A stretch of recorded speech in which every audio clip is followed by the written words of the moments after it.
You're listening to the Roovolution podcast. Join us as we bust myths and challenge common assumptions, helping you to revolutionize your rooster experience.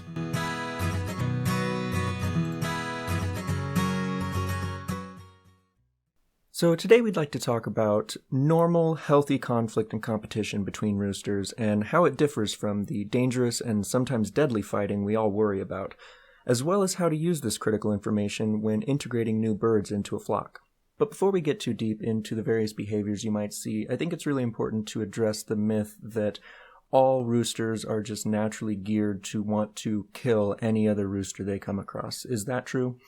It can be in very specific cases, but for the vast majority of roosters, no, couldn't be farther from the truth.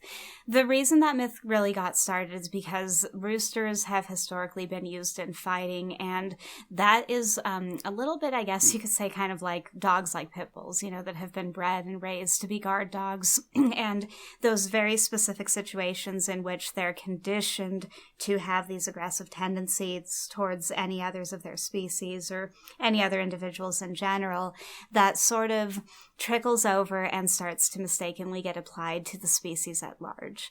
And so it is worth giving the disclaimer that with breeds like, for instance, game birds, Old English game birds, not the bantam variety, but the full-size variety, there is a strong tendency for them to be unable to get along with other males. If you're in a situation where you're rescuing roosters that have a history of being used in fighting, they are very likely not to be able to ever be housed with other roosters. But apart from those situations, in most cases, roosters are able to get along perfectly fine under the right circumstances and with the right supports. What really throws some keepers for a loop is just the fact that roosters fight and establish that pecking order in a much bigger way and very differently than hens do. It really is the same kind of social dynamic at play. It's just going to look a lot scarier to humans. And of course, because of the way they interact, there is a bit more danger of unintentional injuries being incurred.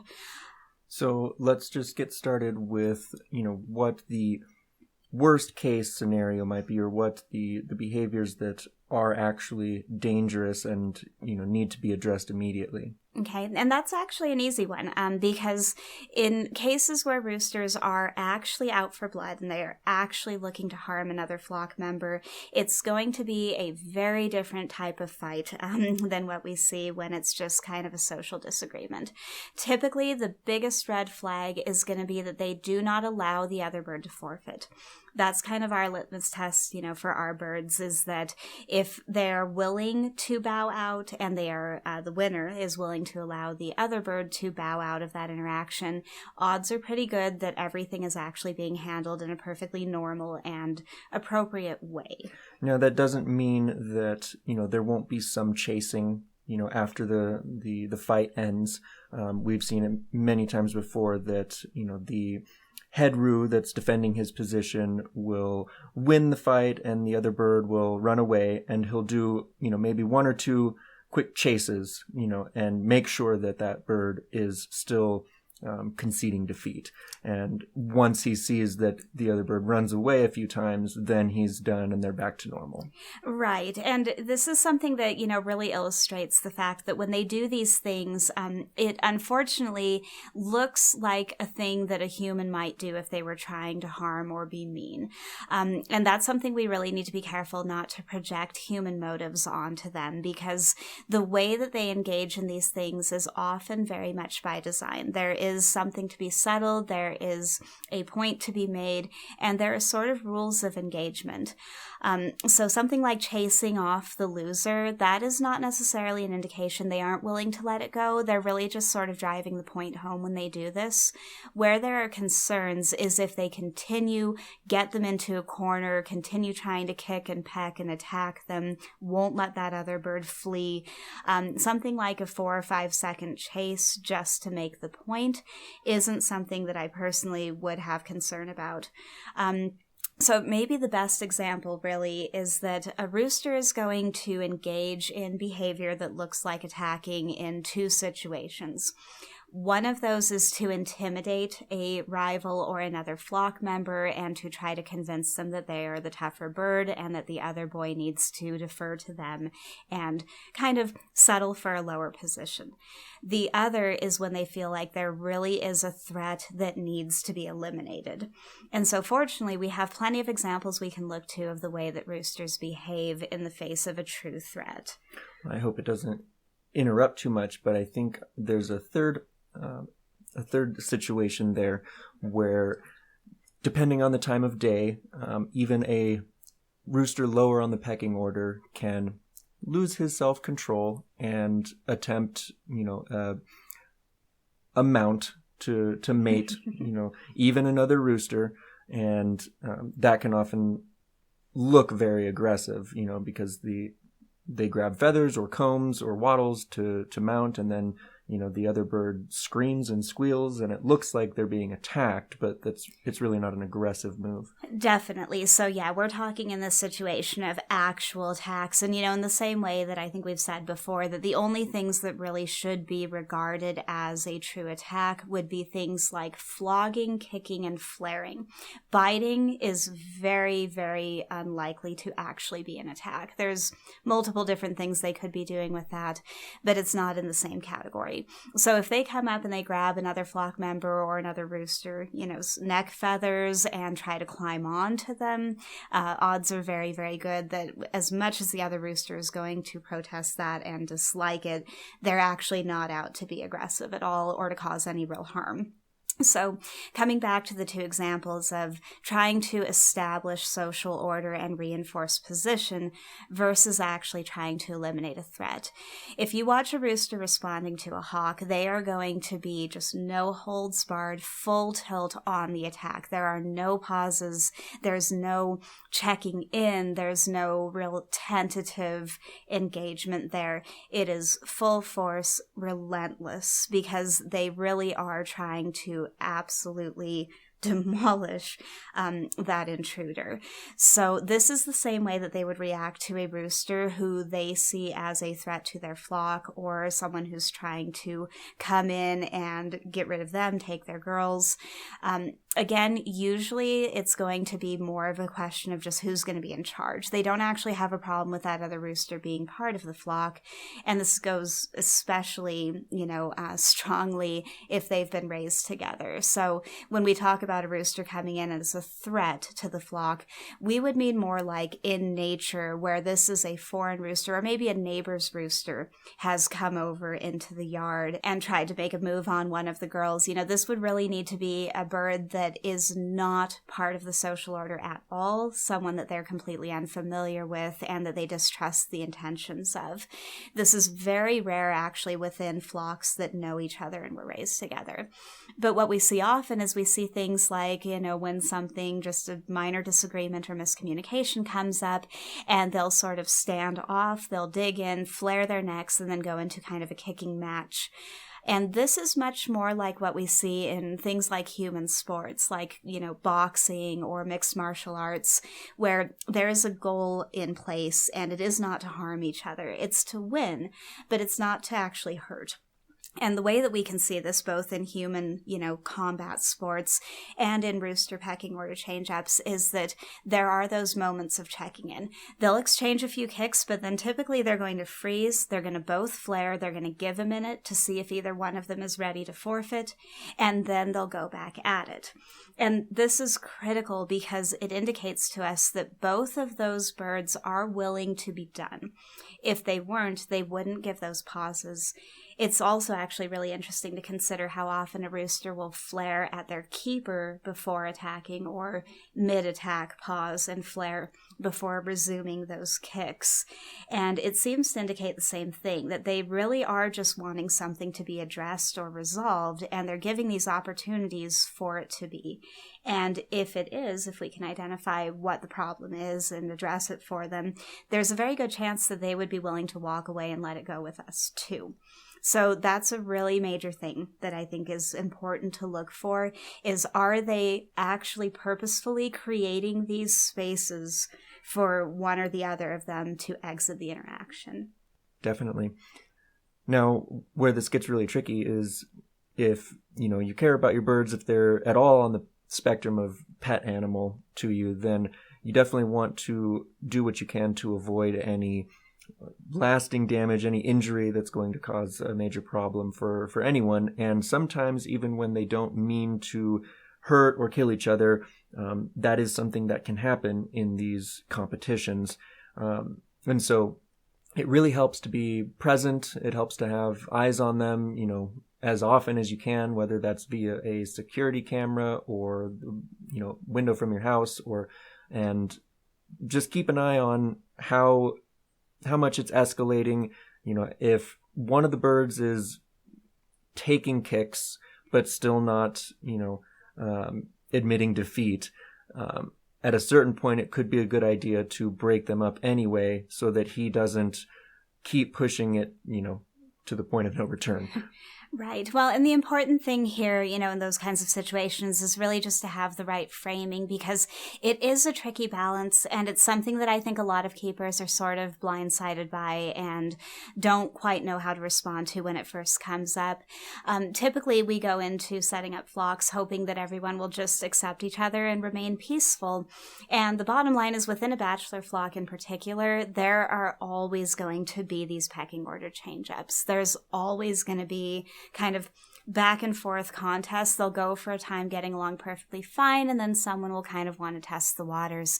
And this is normal. So what we don't want to do is panic and immediately try to separate or stop them, because it is something they need to work through. And just to clarify, just so we don't set the wrong expectation, the pecking order change-ups do not occur all the time.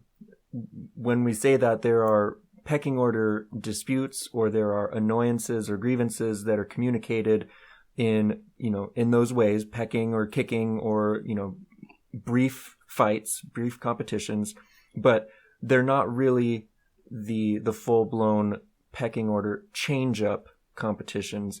That, as far as we have seen, only happens about once a year. Right. So saying always, that just would indicate like in every bachelor flock, it is not going to be realistic to expect that first settling period happens, a head roo is decided, and then nothing ever changes within that flock from there. Even if a head roo does win that initial dispute or contest and come out victorious, he's not very likely at all to just hold that title forever. Now, it's not going to be like every other day, that this is coming up. But when there is a real pecking order change up, it can absolutely be the case that there is a period of much more frequent conflict for a day. And then over the next couple of days, things seem to be settling down and resolving. And then it sort of gets renewed.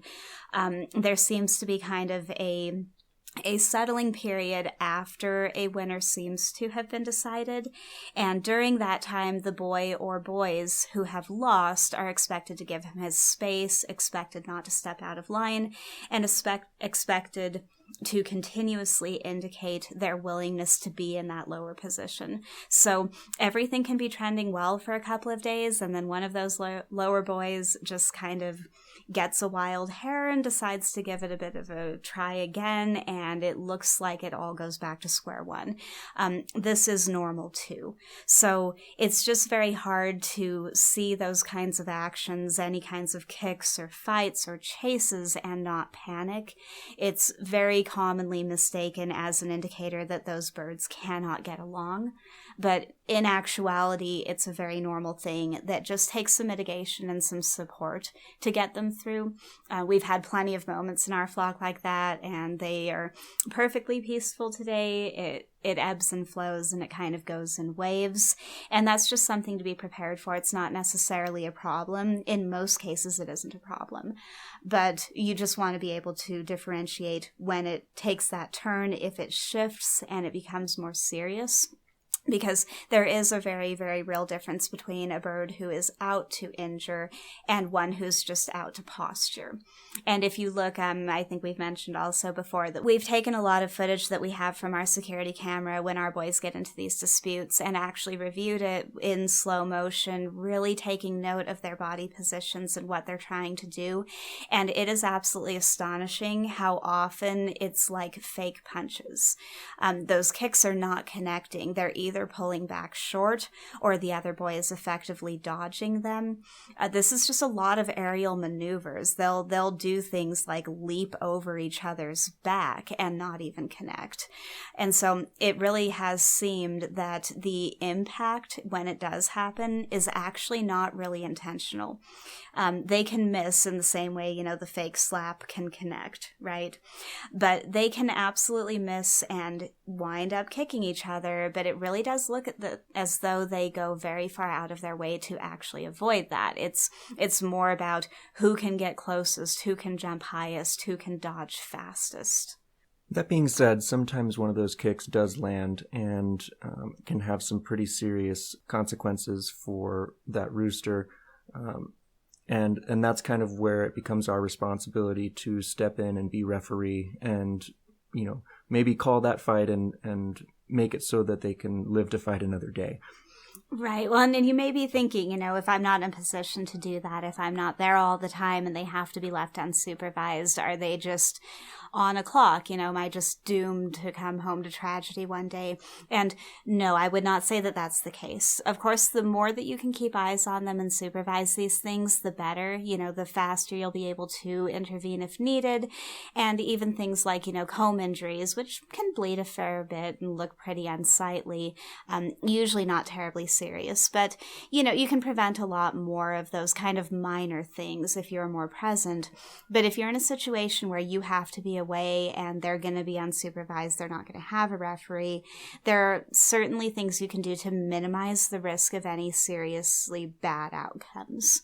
So the number one thing is always make sure spurs are trimmed and dulled. The kicks themselves don't tend to be nearly as threatening as puncture wounds from those spurs. So whether you're keeping a bachelor flock or a mixed flock, one of the most critical safety measures is always going to be clipping just the tips of those spurs and keeping them rounded and dulled. Those are where most of those injuries are going to come from. Now, apart from that, things like just having sufficient space and having escape routes. A way that lower birds will often forfeit these contests is by retreating up off the ground. So in our flock, we often see when these disputes break out that the boy who wants to concede will go running and leap up on the top roost of the coop or get up on one of the roosts in the run. It seems in a lot of cases like remaining on the ground is almost in and of itself a challenge. So it'll be a huge help to them to have those places to retreat to. It's going to make it easier for them to communicate what they need to and to get out of that fight gracefully as soon as they feel like they're ready to. That's going to prevent any kind of miscommunication that causes them to be locked into something they're not equipped to handle. Now, another thing that can be done is, especially when these social interactions kind of first shift, when you first start seeing those signs that there's been some conflict, whether it's coming home to find a comb injury or a boy who's hanging out in the coop and won't come back down, anything like this, try, if at all possible, to put up some temporary safeguards, or if you're available, watch those interactions and really take careful note of how they're progressing. So if you're seeing that, for instance, one of your boys comes up and starts to give a chase to the other and he immediately runs and gets up on the coop roost, and the boy who was chasing him immediately lets it go and goes back to his business, there's a pretty good chance that they're handling things fairly well. But in cases where you either can't confirm or there are some signs that they might be taking things a little bit too far, it is appropriate to put up just again, kind of temporary separation when you can't be present. Let them have their supervised time, to kind of try to hash things out and get over it, but don't necessarily just let them go at it without any direct involvement until you get a better feel on how things are going. So what you don't want to do is you don't want to pull a rooster from a flock with other roosters for any more than just a very brief time. If they're going to be separated for more than, a couple of hours, you're probably going to want to set up a section of the run where they can still see each other, still be part of the flock, and not be completely removed. With hens, you often have, even a few weeks before they're going to really move on and reject a removed girl from the flock. With roosters, it happens incredibly fast. We're talking less than 48 hours in some cases. So something that worries me a lot is when I hear that people have set up a bachelor flock and one of these disputes breaks out because they're trying to settle into these social dynamics, and they report that they pulled the other boy to his own enclosure and it's been a few days. That's the kind of situation where you may lose your ability to have them with that flock. At that point, it's just going to be a brand new reintegration of a rooster that, the other rooster previously had a problem with. Right. There's a very fine line to walk where you have to keep that familiarity consistent while still putting up those guardrails. And it also means, things like injuries. If a boy gets hurt and needs treatment, if he's going to have to be indoors healing for a week, you're probably going to be looking at a completely new integration when he comes back. There are sometimes ways to modify things outside to allow him to still kind of be present, but it's just something that has to be handled quite a lot differently than it does with the girls in most cases. In those cases, taking them out for daily supervised visits or even multiple times a day supervised visits is a huge help and will make the reintegration way more successful. Right, absolutely. And so, it's not so much that there aren't things that can be done. It's just that you kind of sometimes have to get creative.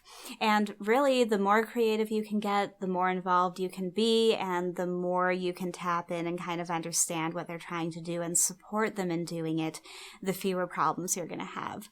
So that really is with the, conflict within rooster flocks. The really big takeaway is to always remember that just because something looks really intense to us does not mean there's necessarily any malice behind it. And in some cases, in most cases even, they're going to need to work things out in their own language. And that's sometimes going to be stressful for us. It's going to be disconcerting to watch them do this just because it is very different than how we handle things. But it is still something that they are going to need to work through if they're going to be a successful flock and if they're going to settle into peaceful interaction. So that being said, like I said earlier, so it does get to that point where you may need to intervene to avoid any fatal injury. But another incredibly important factor to consider in this is the current pecking order. If you see a fight break out that you feel needs to be broken up, it's really important to maintain a respect for the current head rooster.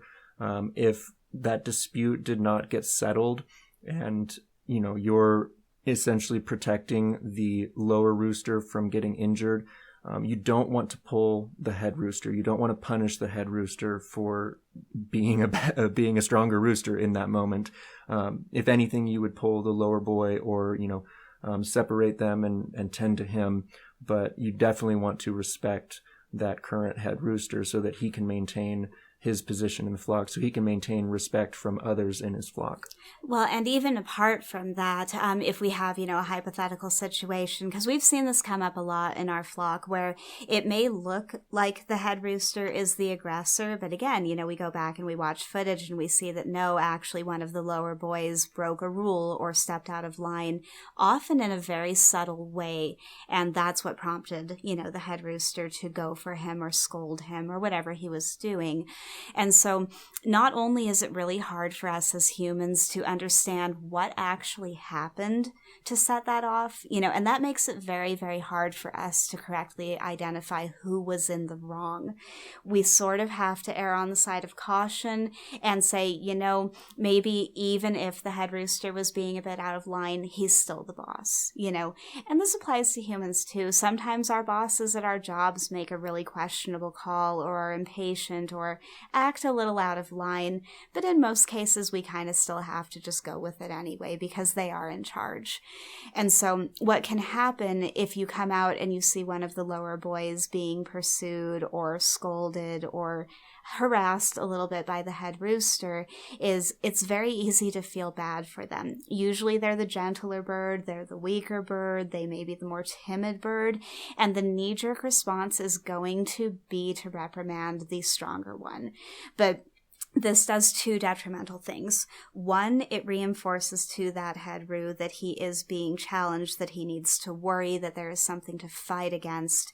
And two, it emboldens that weaker boy. So if what really happened is that he kind of crowded the head roo, or he shuffle danced him, or he was supposed to walk away from the feeder when the leader walked up and he didn't, and what happens is that the head rooster gets scooped up by the giant human and taken away and he wins, that is going to fuel him to continue pushing those boundaries.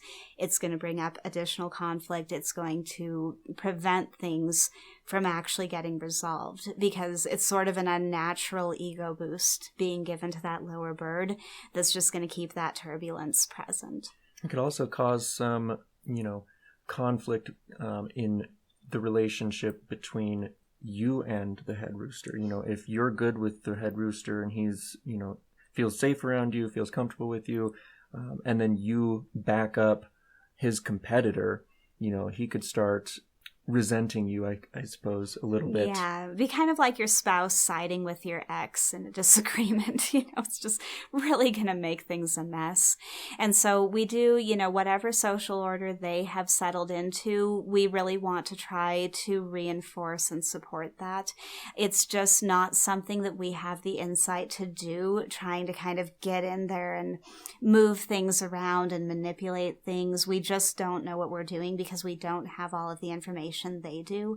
So it's not necessarily to say that the head rooster might not have been being impatient, might not have been out of line.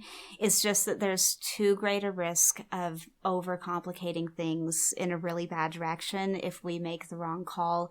It's really kind of just the safest response in those moments.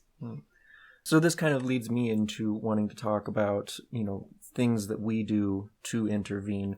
And it varies widely. It depends on the situation. It depends on, the day, how quickly I can get out there or not, if I'm already present or not. But intervening doesn't always mean separating. Intervening sometimes just means, like I said earlier, being a referee, causing a temporary break in the fight or the conflict. They may resume and go at it again, and you let them do their thing until it gets to what you think is an unsafe point, and then you intervene again, always respecting the head roo a little more than the competitor. But what this looks like for us most often is, our presence in the run, usually kneeling or squatting so that we're at their level and nearby, ready to just throw out a hand, put a hand in between the two roosters. And that's often enough to sort of snap them out of it. If they really don't want to be fighting, they'll realize that, someone is there to, make them see reason, and they'll let it go. Other times they don't want to let it go. And when you have to intervene, you might pick up that lower boy and set him on a perch, or, you might just sort of create a barrier, hold off the aggressor and, just tell him no, tell him that's enough, walk away.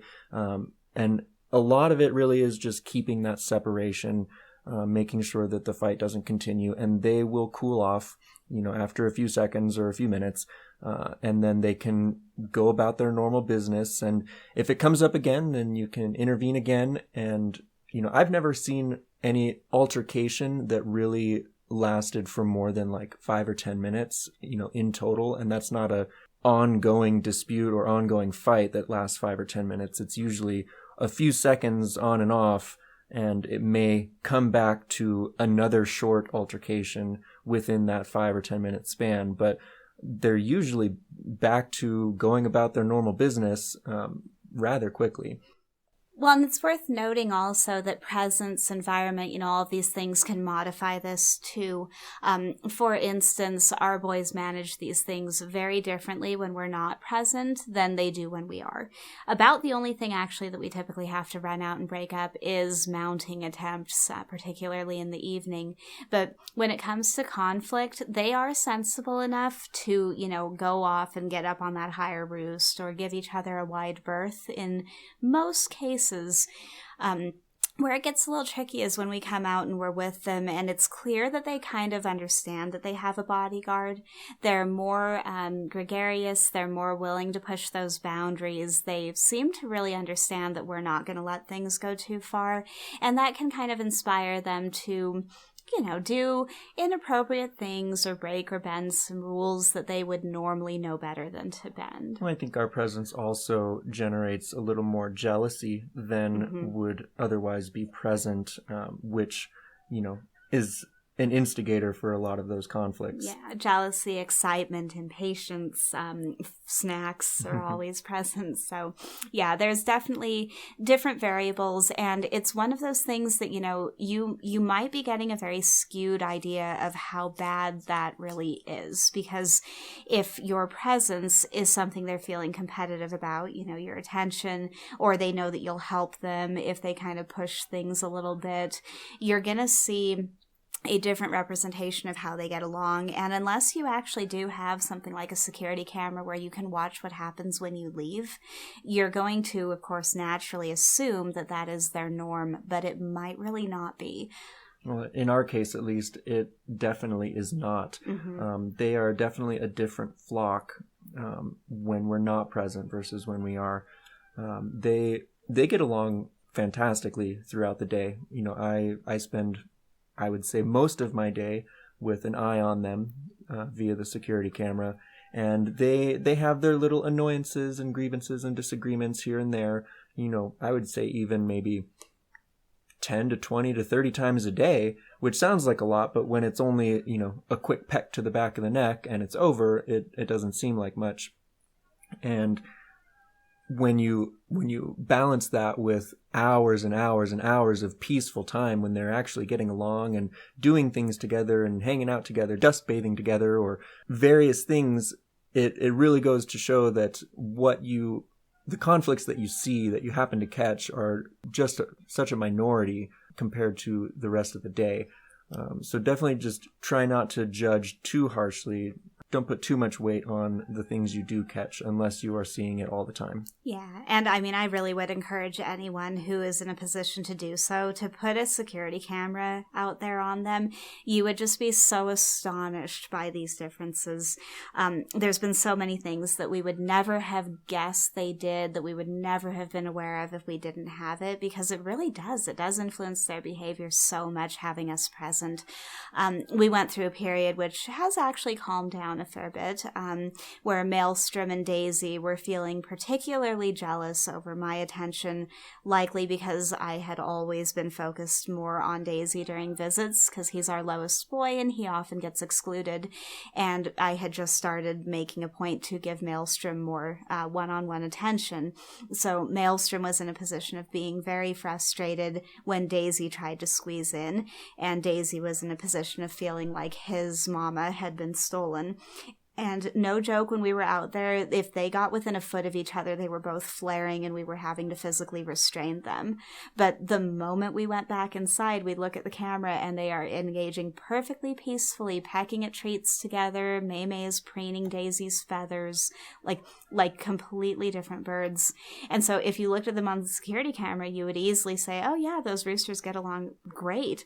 If you looked at them while we're out at visits, you would think that they were going to murder each other the minute we walked away.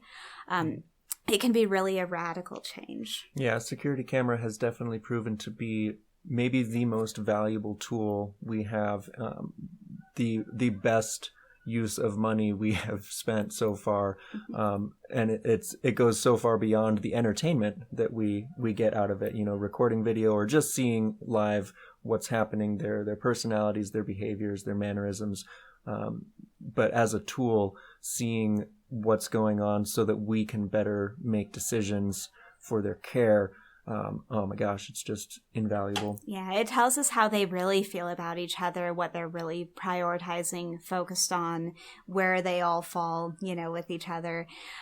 We would never have known that Maelstrom and Ginger are incredibly bonded if we didn't have the security camera. They're too focused on us, really, to show that. But the amount of time they just spend together and the way Maelstrom follows Ginger everywhere he goes throughout the run during the day is just incredibly heartwarming. And it makes it a lot easier for us to not panic and not take it too seriously when they get into their own little disagreements, because every now and again they'll give a kick at each other over something. But we know that they're incredibly bonded. We know they adore each other and that they would never in a million years try to hurt each other out of spite. It just wouldn't happen. So it provides the big picture in a really helpful way that really lets you evaluate those strange things that come up and determine how serious they really are. Yeah, I realize that not everyone is going to be able to watch a security camera 12 hours a day. But even if you have it set up, even if you randomly choose to record a clip, a 15-minute or 30-minute or even an hour if you can, and play it back when you have the time and see how they're interacting, that's so helpful. Even if you can't keep eyes on them all day long. We are fortunate enough to work from home and be able to keep that up on our monitor at all times. But I know that does not apply to everybody. But even like I said, just a 15-minute clip really gives you a lot of insight into their normal behavior and the bonds they have with each other. It does, and it's actually occurring to me just as I'm thinking of it now that it also gives you a really good opportunity to get a heads up on those days where they are feeling abnormally impatient or there's some problem that they might respond to by being a little bit less gentle and a little bit less tolerant of their flock members. When you know their norms and you can tell where they're at, in their mind, in their day, it can give you a really important heads up that they're not going to be as in control of themselves as usual. And that can kind of empower you to make different decisions. Daisy in particular, it's very clear when he's very on edge. It's very clear when he's kind of out of control and he's just not thinking through his actions. He has particular movements that he makes. The way that he runs will tell us if he's feeling very frantic and he's not really fully in control. He'll make certain sounds. It's kind of like, for any parents listening, that I'm sure you can tell when your kids are feeling very hyper, very wound up, or there's a storm coming in and they're acting out, and you can just feel that tension in their mannerisms, their voice, their activities. It's really very similar. And in the same way that you're going to kind of brace yourself for maybe difficult behavior later in the day with kids when that comes up, you can kind of brace for more difficult behavior with the roosters too when you see those kinds of cues. So I guess, in a way, what we're saying is really just know your flock to the best of your ability. So that's always really probably going to be the most critical factor that's going to help you identify where they're coming from. And know that this does apply to mixed flocks as well. We, obviously can only speak to our experience and our experiences with our Bachelor flock, but having spoken to so many other people, it does apply to the mixed flocks as well. And if you can get a camera on your mixed flock's behavior, it's going to empower you and give you that insight just the same. Right. So really, at the end of the day, we want to broaden our perspectives. We want to think very carefully about motives, about emotional states that fluctuate. So instead of being in this mindset where if we see anything that looks a little bit rough or a little bit angry on their part, of jumping right to that kind of broad brush explanation of just, he's a rooster, he must be out to kill. We want to broaden that mindset. We want to accommodate their changing moods, their different goals, the fact that they communicate differently than we do and bigger than we do in many cases, and really make space for the individual. See them as that unique bird that we have in our flock with his own motives, his own goals, his own ways of expressing himself, instead of falling into that kind of categorical box of roosters and what society has for so long stripped them down to. Yeah. So if there has been peace in your flock for any length of time and, a fight breaks out or there's an attempt at a pecking order change up, it's safer to assume that peace can be found again. Going back to the beginning of this episode, one of the places where you might see true aggression and intent to kill is when they encounter a new rooster, a stranger to the flock who, they don't want taking over their girls. And sometimes we need to integrate a new bird into the flock. And so this is, I think, a good transition to talk about integrating, whether it's a rooster or a couple new roosters or even new hens for that matter. There are some important factors that you should consider when doing so. Definitely. And so all of the stuff that we talked about as far as evaluating the types of conflict we see previously are going to apply here too. But there is that really important additional element here of lack of familiarity. And that is going to warp, those interactions some, and it's going to put them more in a mindset where they are going to be less accepting. But of course, again, there are things that we can usually do about this, particularly when integrating roosters to flocks with existing roosters. It's really, really critical to have a backup plan because on rare occasion, they just won't be accepted. But this goes for hens too. So this isn't a rooster-specific kind of concern. On that note, a lot of times the rejection can happen because only one bird is being integrated. And that's why it's important to, if possible, never only integrate one new bird. You want to integrate in pairs or more, so that that new bird has a teammate or someone that they get along with that can give them backup or provide them comfort and friendship while they're going through that integration process. Or a go-between, so if you, for some reason, find yourself needing to add one additional rooster, try, if at all possible, to bring in some new hens with him for that kind of meet and greet period. Let him get used to them, bond with them, and add them as kind of their own micro-flock.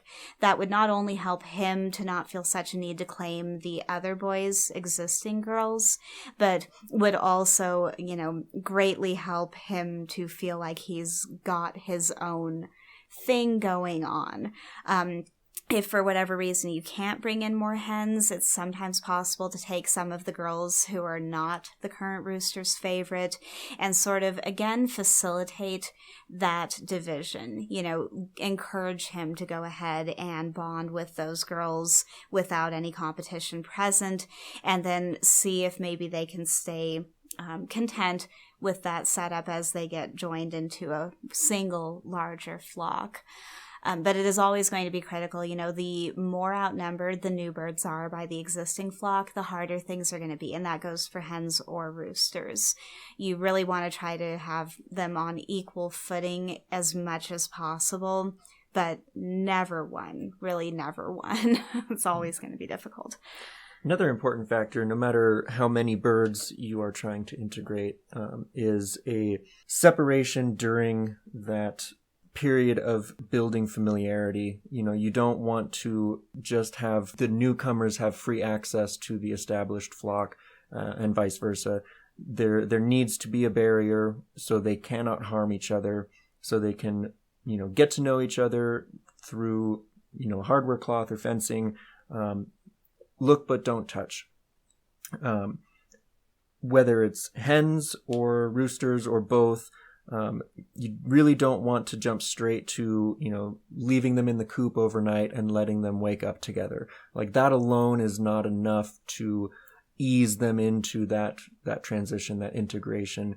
You really want to give them several days of supervised visits where they do have that barrier in between. And then when things go well, if things go well during that time, then maybe you can do that final integration, leaving them in overnight and let them wake up together. But even so, what we found, at least with our hen integration, was that we did the daily visits with separation, and then we did supervised visits with them having access to each other, and then they still came back to their quarantine coop, and then we did the same thing where we eased them into their time together without that barrier.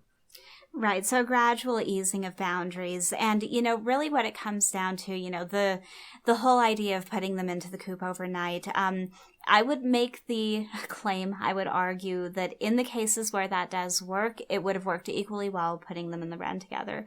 What's going on there isn't that there's some, wool being pulled over their eyes by adding them after dark and they just think they've been there forever the next morning. That's sort of what that suggestion is based on, is the idea that they'll just not take note of this newcomer. If they wake up and find them there, they'll just go, oh, guess I forgot a flock member all this time. It's really sort of ridiculous. And what can easily happen is that they wake up and they recognize, of course, that intruder. And now that new bird is outnumbered and penned and trapped and getting attacked. So not a good situation. It's definitely better to take it slower. But the things that are going to be supportive in that is, again, always trying to think about what their concerns are, what their perspective on these things is, and watching very closely to evaluate those interactions.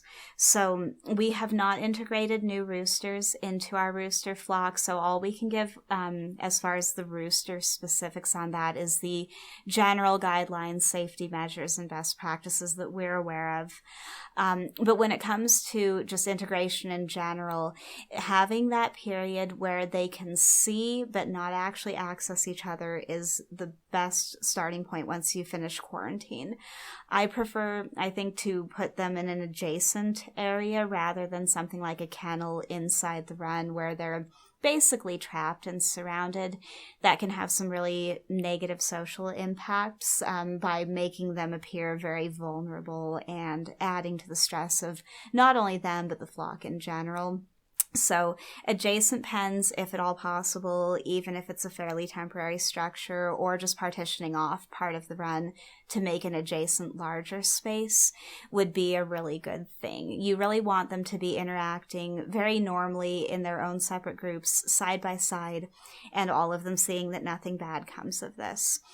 Something we did in between the look, don't touch period and letting them be at all in the same run with our new girls is we made sure every day when we brought treats that we ran a line of treats along either side of the shared fence so that they wound up having those snacks basically just head to head right there at the fence.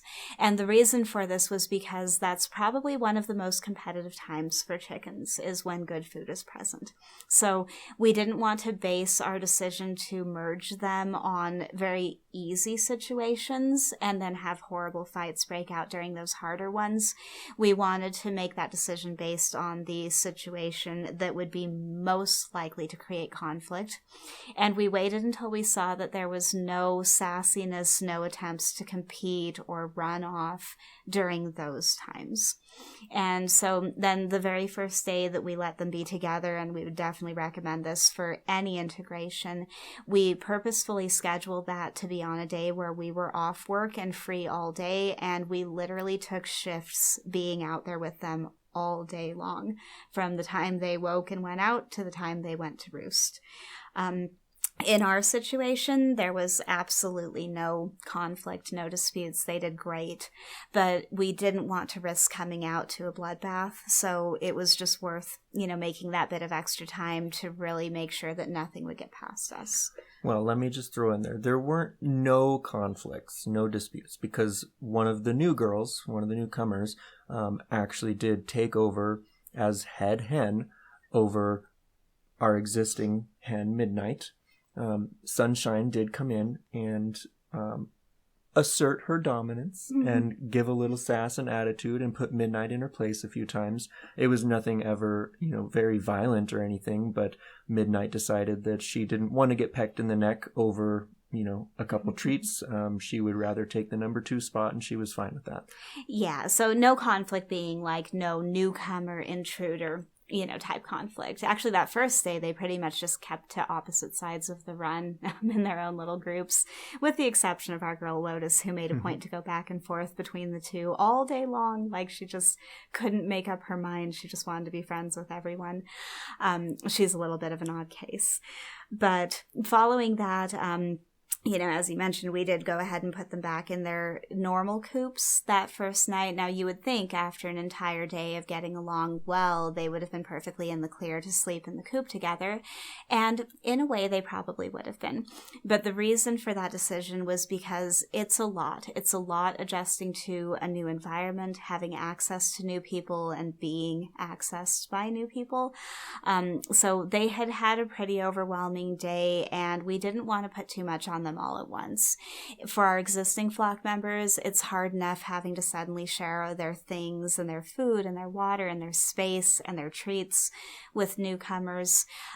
We felt like it would be psychologically helpful for them to feel like they at least got their calm, private space to sleep back at the end of the day, and good for our new girls to go back to where they were comfortable and knew they were safe and were familiar with that night. So we did a few days, maybe, 3 or 4 days where they went out and they shared the run all day long. After that first day, we just kind of popped out regularly to check and make sure they were doing okay, and they were. But we let them share the run all day, and then as the sun started to set, we would take the new girls back to their familiar coop in the garage, and we'd let our girls get a bit of a breather by themselves, how they were used to in their coop. And then, after about 3 or 4 days, we went ahead and let them all stay. But by that point, they had gotten more comfortable with each other. And the new girls had also gotten an opportunity to adjust to the new coop and go in there to, dig around or get up on the roost and explore and see that it was safe. So it wasn't such a system shock for them either. And I really do think that one reason that went as well as it did, and they were able to be integrated as peacefully, as they were, is the fact that we made time for those little transitions. We gave them kind of those concessions of not dumping too much on them all at once and easing them into things in a way that specifically accounted for what their discomfort and concerns about the situation would be. Definitely. I think it's worth mentioning perhaps that, after spending so much time observing both of our flocks, there are just so many similarities between the two that I feel pretty confident in saying that an integration of a couple roosters into an existing bachelor flock would go just as well, following those same guidelines and for those same reasons. If you're just patient and put the time in and give them the opportunity to take as much time as they need to be comfortable with it, they're almost certainly going to wind up being okay with it.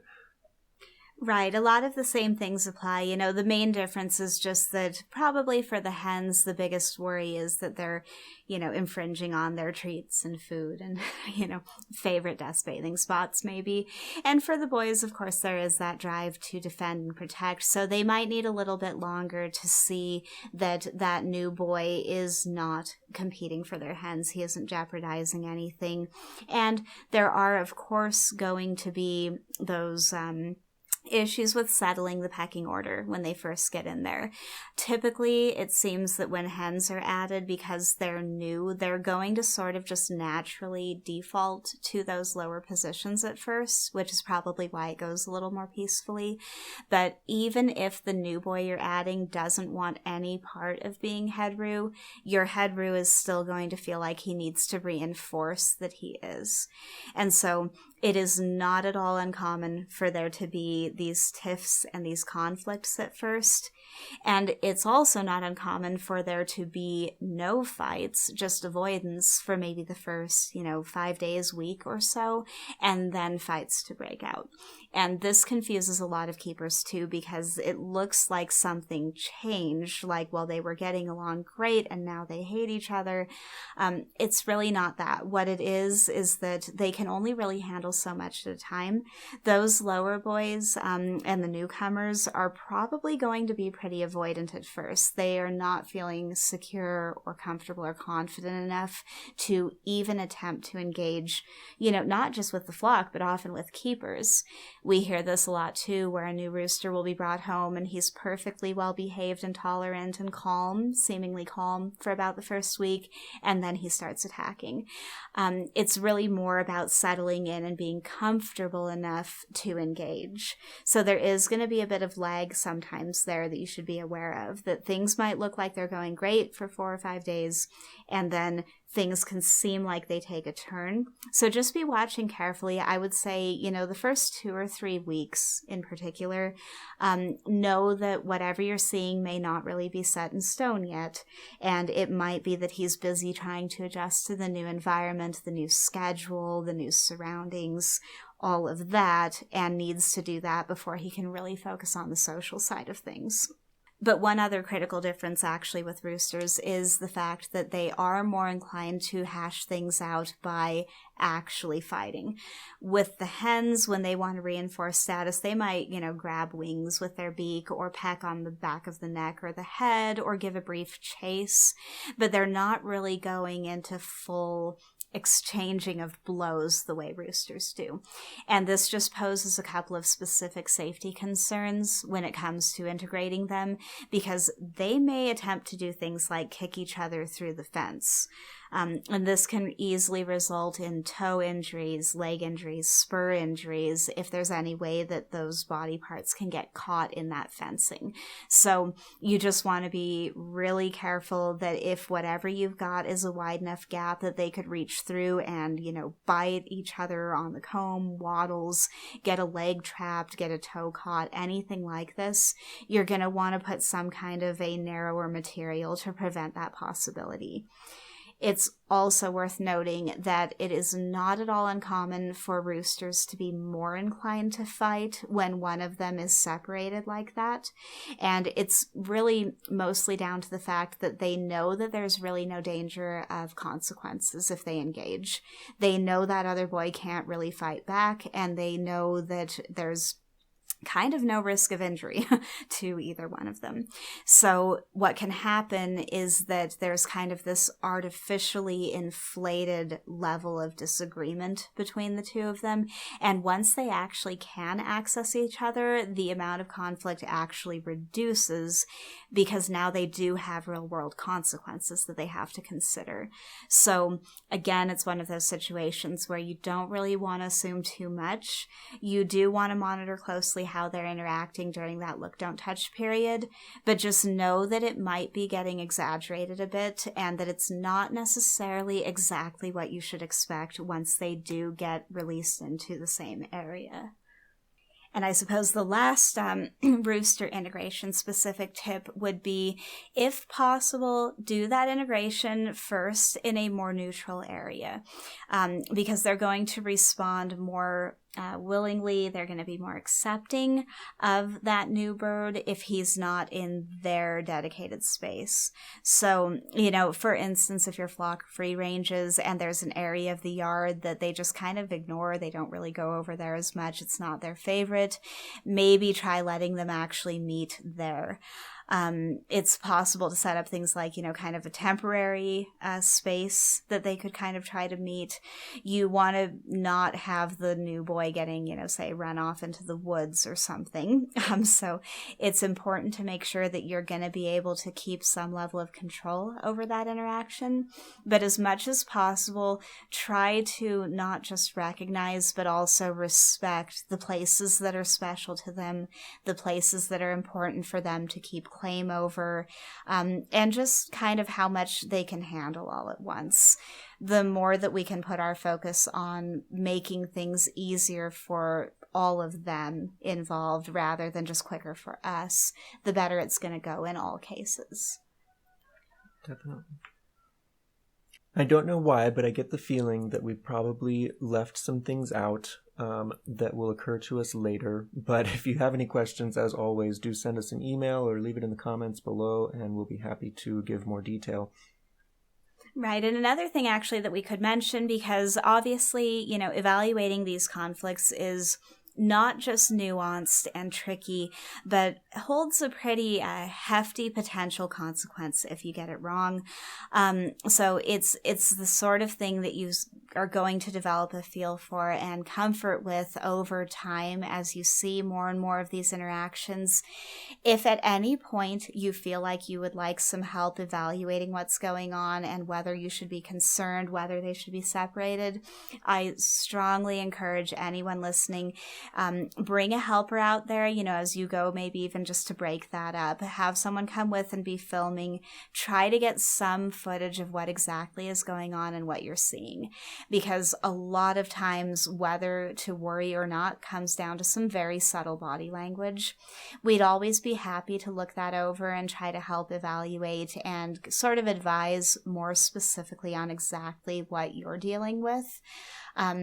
You don't obviously want to stand there and just film if they may be in danger of injury, but if these are pretty mild disputes that you're just not sure which direction it's heading, or if you're going to have to split it up, you can maybe have somebody else present to be recording as you do so. It's always going to be safe to separate them to temporary areas where they're still visible while you look for additional confirmation of what to do next. Just be very careful not to pull them completely, for multiple days. Have something like a kennel that can be kept, by the run for a short time during the day. Toss us an email with that footage and we'll always be happy to weigh in and kind of provide some confirmation and some direction, because I know this stuff can look really scary and I know it can be really hard to feel confident that you're making the right call. It's kind of the biggest tightrope to walk when it comes to keeping multiple roosters, I think. And just to mention again, this is where a security camera comes in really handy. They can be had for very low prices. They're very affordable these days, and it's super convenient and easy to hit record before you're even out of the house. You hit record and then you're on your way to break it up, and it can be getting that clip that you can send to us or the Rooster Allies group and ask for input on. And your hands are free and it's just being taken care of for you. So we will go ahead and put a link to the group in the description, as well as our email address. And of course, you're always free to reach out, not just with questions about flock conflict, but anything you might find yourself needing help with. We're always here and we'll always be happy to give any support and advice we possibly can. I think that about wraps it up for this episode. Thank you once again for listening, and we do hope you'll join us again next week. Take care.